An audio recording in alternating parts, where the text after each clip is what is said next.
first time LeBron James and Carmelo Anthony played each other, it was an event. 2003, they were two of the most highly touted rookies in ages, and everybody showed up to see them square off. Jay-Z, Ken Griffey Jr. Fast forward 17 years to tonight when the Lakers visit the Blazers, and the two face off against each other once again, with so much having happened along the way. High school kids, when they first met, they now each have kids of their own. They've changed cities, teams, jobs, and all the way through, the constant has been each other. When in 2004, Melo stepped onto the court for his first ever playoff game, guess who was in the stands wearing his jersey? LeBron.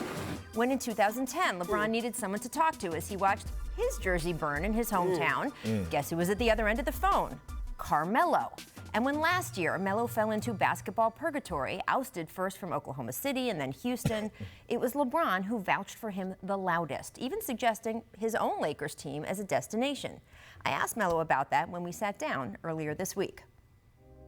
Last season, after the Rockets thing fell apart, LeBron was pretty public, saying he'd like to play with you, but it was up to Lakers management. Did those talks go anywhere?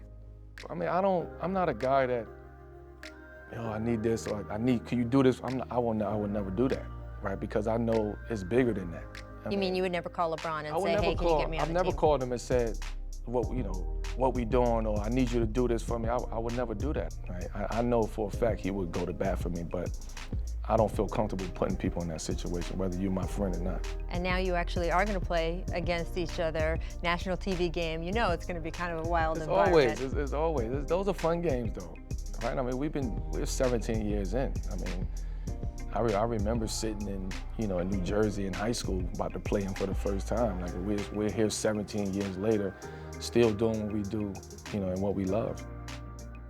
That is really amazing. Melo and LeBron actually met for the very first time at a Team USA basketball camp in Colorado Springs. They barely spoke there, although LeBron has said he came home from that week and told his friends he'd just seen the most talented player he'd ever been in front of.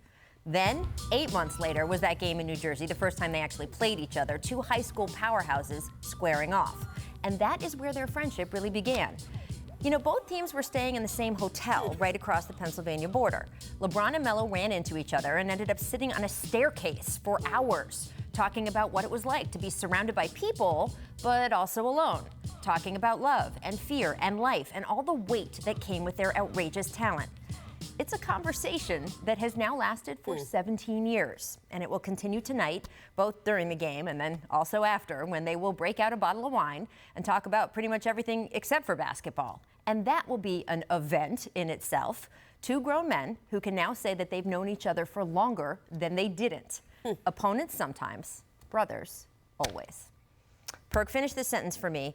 If Melo and LeBron had ever actually teamed up, then blank, because we have heard over and over from these guys that when LeBron James and Dwayne Wade did their contracts with the teams before they played for the Heat together, they made those 3-year deals instead of the usual 5-year maxes. And the idea was to become free agents together so they could team up. And they said to Melo, take the 3-year deal. And instead he took the 5-year deal with the Nuggets. If LeBron and Melo would have teamed up in their prime, it was must-see TV. Probably would have had the highest ratings ever in history, because I would have wanted to see that. I mean, you talking about LeBron James, who's arguably the best player to ever play the game of basketball, and you're talking about one of the best scorers that the game have ever seen in the Carmelo Anthony teaming up in their prime. It would have been must-see TV. I would have watched every single game, period, point blank. You almost had me crying just now, Rachel, in the introduction. It's pretty amazing, right? It's really amazing. Like, that's true brotherhood right there. And they're both of an age now where they have known each other longer than the time they didn't know each other, which just blows my mind. Yeah, I wonder how their games fit together, though. Like, you covered those Heat teams pretty closely. And the reason why those three players work so well together is, like, LeBron and Dwayne Wade do enough different things that they complement each other. But Chris Bosh spaced the floor. Very different thing. Yeah, a very different thing. LeBron and Melo, in some ways, their games might be too similar. Is that, I mean, I don't know. Yeah, well, look, we're up close to it. They're playing the same position. And obviously, Eric Spoelstra with this Heat team sort of brought in positionless basketball, so I'm sure he would have made it work. But Chris Bosh was the X factor for that team so many times. He wasn't the most talented player on the floor, but he tipped the scale. Once you put in your LeBron stuff and your Dwayne Wade stuff, Chris is the one who tipped it toward the win again and again. That shot, that Ray Allen shot that we will always remember that beat the Spurs in that Game 6 and helped win them their first title, who was the rebound from? Chris Bosh. Absolutely. Right? So I just think there's so many little ways where Chris Bosh influenced that team.